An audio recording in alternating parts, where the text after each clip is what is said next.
Hey guys, it's Barbarian's Riddle here with another Oathbreaker deck tech. Now, while I do love doing budget builds for Oathbreaker, I was actually challenged by a few subscribers and followers to try and make optimized decks. You know, non-budget decks that are actually meant to work a little more efficiently. I thought of it over, and even though I could never put it to paper, I thought it'd be a fun thought experiment. Now, there's one Oathbreaker I've been wanting to build for a while, but the issue is, in order to do it right, I have to go in deep, because if you build this commander, your opponents will kill you. It's a deck that wins off nowhere, and is a 2-card combo between the Oathbreaker and the Signature Spell, so it is fairly consistent. Anyway, let's get into it. Oh boy, what a show, what a night! I'm your host, big round of applause for our other Oathbreakers who died tonight. Good sports. Now, this is what you've come for, and so have I. And now, without further ado, it's main event time. Making his first appearance, but he looks quite promising, with a few tricks up his sleeve. I'll say no more, see what you think. Ladies and gentlemen, I give you Lord of Thunder. Look out, for his fingers, they sparkle. Our Oathbreaker is that seductive Lord of Thunder, Ral, Storm, Conduit. Ral is a 4-mana Izzet Planeswalker that costs 2, a blue, and a red to cast. He starts with 4 loyalty and a stack ability that says, whenever you cast or copy an instant or sorcery spell, Ral, Storm Conduit, deals 1 damage to target opponent or planeswalker. This ability is the crux of the deck and will allow us to electrify problematic planeswalkers as well as outright zap our opponents. But our Charging Thunder God has more than just this ability. He has 2 loyalty abilities which read, +2, Scry 1, -2. When you cast your next instant or sorcery spell this turn, copy that spell. You may choose new targets for the copy. Both of these abilities are useful and light up our main strategy that runs alongside our signature spell. Ral's signature spell is Fury Storm. Fury Storm is a 3 and a red instant that reads, when you cast this spell, copy it for each time you cast your commander from the command zone this game. You may choose new targets for the copy. Copy target instant or sorcery spell, you may choose new targets for the copy. Not only is the spell on theme as far as like spell casting goes, but with Ral, it just outright wins you the game. Barring some niche circumstances, it will just win you the game. It's insane. I don't understand why people aren't playing this. So, just a little aside, kind of a story time. A few months ago, when I first joined Twitter and war spoilers were starting to drop, I actually stumbled upon this sick combo with Ral, Storm, Conduit.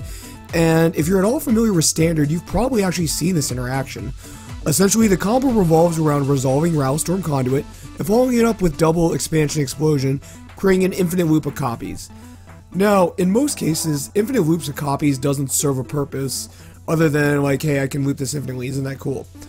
But, if you have Ral out, your opponent and their planeswalkers just become lightning rods of doom. They just die. At this point, I had no idea what Oathbreaker was, and literally even lamented that Ral couldn't be my commander.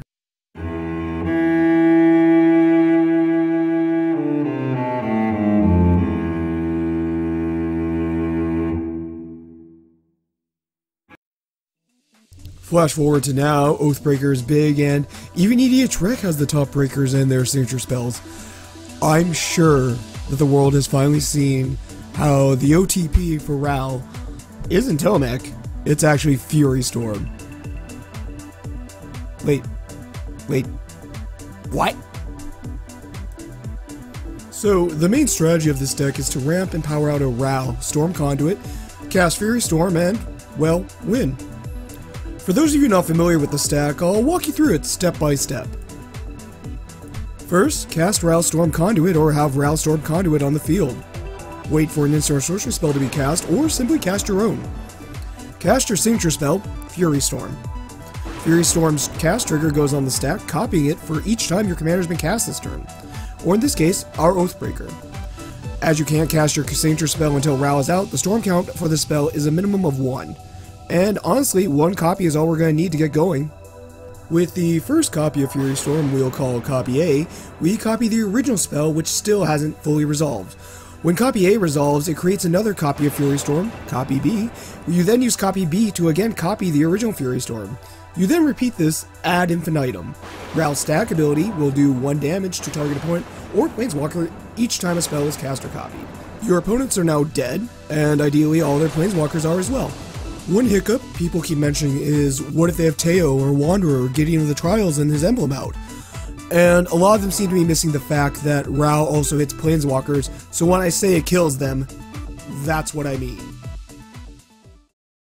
You understand, boy? You're about to take the full force of a star. It'll kill you. Only if I die? Yes. That's what killing you means. Protecting our combo isn't easy, so we need a full suite of counterspells including Force of Will, Force of Negation, Foil, and Flusterstorm. All of these are so efficient that we should be able to knock down any static we get trying to combo off. Speaking of Storm, the deck also has the backup condition of playing like a Storm deck. Cards like Bonus Round, Pass in Flames, and Baral, Chief of Compliance, allow us to get net gain in mana from spells like Seething Song, or gain massive amounts of card advantage from our cantrips.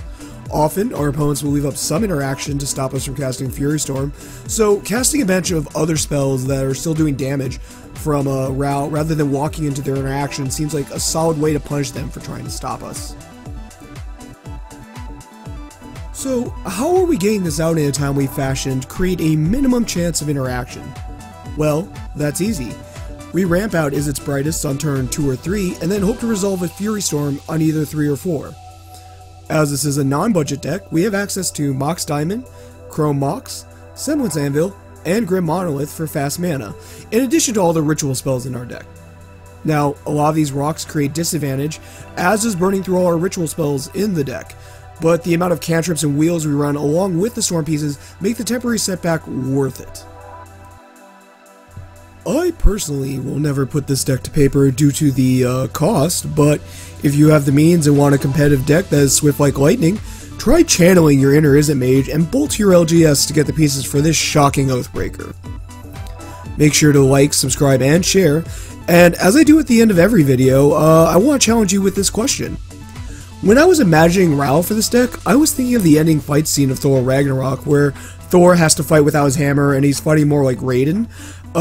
Anyway, what movie scenes do you guys associate with your Oathbreaker? Tell me your responses down below. As always, have fun, roll safe, and break oaths, not your bank.